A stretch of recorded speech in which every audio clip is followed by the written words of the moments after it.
కార్న కాదే bar corner hospital ఏంటి తోసుకొచ్చేస్తున్నారు? ఇక్కడ ఏంటి ప్రసాదాలు పెడుతున్నారా? ఏమండి డాక్టర్ గారు, ఏంటి? నేను చాలా వీక్ అయిపోయానండి. చూస్తుంటేనే తెలుస్తుంది. ఏం తింటున్నావు? మా ఆవిడ చేతిలో తన్నులండి. అలాగే డాక్టర్ గారు, పొద్దున సాయంకాలం మింగు. మా ఆవిడ నన్ను కొట్టకుండా ఉన్నానుకండి. మీ ఆవిడ నేను కొట్టే దెబ్బలు తట్టుకోవడానికి.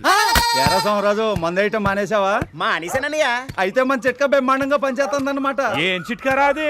ఏమి లేదండి, ఈడు మందు కూర్చున్నప్పుడల్లా ఆవిడ కూడా డ్రాంగ్ కొట్టేసేమన్నా. ఎందుకురా? ఎందుకంటారేంటి? ఆ భయంతో ఈడు మందు మానేస్తాడని. బాలే ఉందిరా. మరైతే కడాకరికి ఏమైందిరా? ఏమవుతండి?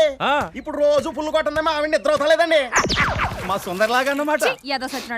గారు మా ఆవిడ ప్రశ్నించిందా? ఇంకా లేదయ్యా. బాబు మా ఆవిడ ప్రశ్నించిందా? లేదురా. బాబు మా ఆవిడ ప్రశ్నించిందా? లేదయ్యా. ఏండే మా ఆవిడ ప్రశ్నించిందా? ఇంకా లేదా? ఒరే మా ఆవిడ ప్రశ్నించిందా? కుక్కలాగా ఏట్రా అరుపులో? ఎన్నిసార్లు అడుగుతావు? ఎంతమందిని అడుగుతావు? అంటే మా ఆవిడకి మతి మరిపోందిరా. కన్నడం మర్చిపోతామోనని కాస్తంత గుర్తు చేయమంటున్నాను.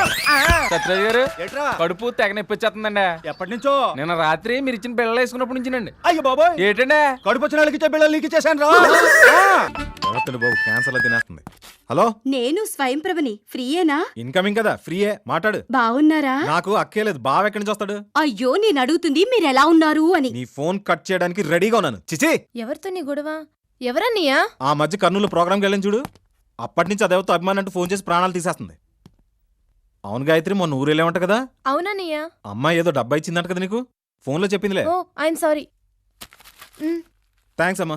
నిన్ను టైంకి భోంచేయమన్నారమ్మా. అది రోజు ఫోన్లో చెప్పే మాట కదా, నిన్న కూడా చెప్పింది టైంకి భోంచేసి టైంకి పడుకోరా అని. వయసు అయిపోయిన వాళ్ళతో ఇదే చావు.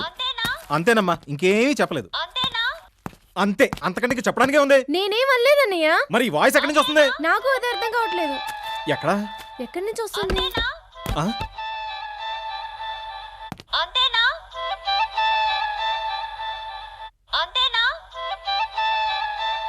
ఈ ఫోన్ ఎవరిది? ఏమో అన్నయ్యా. ఎవరిదై ఉంటుంది? ఎవరన్నా మర్చిపోయి ఉంటారేమో. ఏమో. బుద్ధి జ్ఞానం ఏమైనా ఉందా నీకు? మనిషివా పశువా? పశువు అంటదేంటి? ఎవరి లేడీస్? 2 రోజులు పట్టిందా? మిస్డ్ కాల్ చూసి కాల్ బ్యాక్ చేయాలన్న కామన్ సెన్స్ కూడా లేదా నీకు? అసలు ఏం చేస్తున్నావు నువ్వు? ఫోన్లో కాబట్టి బతికిపోయావే, అదే దగ్గరుంటేనా 2 చంపలు బూరెల్లా వాచిపోయి ఉండేవి. Scoundrel, idiot, cheat, crocodile. మూగదల్లా మాట్లాడవేంటే?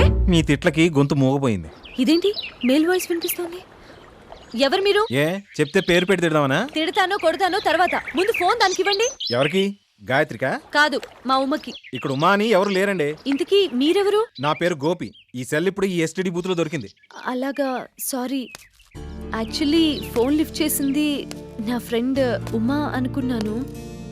మేమిద్దరం క్లోజ్ ఫ్రెండ్స్. నా పేరు గోపిక, సింగన్నపల్లిలో ఉంటాను. అర్జెంట్ పని మీద 2 డేస్ నుంచి దానికి ట్రై చేస్తుంటే ఫోన్ లిఫ్ట్ చేయట్లేదు. ఆ టెన్షన్లో ఐఎమ్ ఎక్స్ట్రీమ్లీ సారీ అండి. ఎనీహౌ చాలా థ్యాంక్స్ అండి. దేనికో? జనరల్గా ఎవరికైనా సెల్ దొరికితే సిమ్ కార్డ్ పారేసి ఇన్స్ట్రుమెంట్ అమ్మేసుకుంటారు. నేను ఆ టైప్ కాదులేండి. అర్థమవుతుంది. ఇఫ్ యు డోంట్ మైండ్ ఒక చిన్న హెల్ప్ చేస్తారా? మంచోడని కమిట్ అయింది కదా, చేస్తానులే, చెప్పండి. నా friend Umadevi Abids working women's హాస్టల్లో ఉంటుంది. ఆ మొబైల్ని తనకి హ్యాండ్ ఓవర్ చేస్తారా? మతి మరుపుది, దాన్ని మిస్ చేసుకొని అది ఎంత టెన్షన్ పడుతోందో. ఏమండి, ఈ ఫోన్ ఆవిడ దగ్గరికి వెళ్ళాలంటే నేను ఆటో ఎక్కాలి. ఈ సిటీలో పోలీసులకైనా దొరకచ్చు గాని ఆటో వాళ్ళకి చిక్కామంటే శారీరకంగాను మానసికంగాను చిక్కిపోవడం ఖాయం. ఆటో ఫేర్స్ ఎంతైనా పర్లేదు, తనిస్తుంది. ఇవ్వకపోతే మీరు చెప్పినట్టు సిమ్ కార్డ్ పారేసి సెల్ సంతోష్ మార్కెట్లో అమ్మేసుకుంటాను.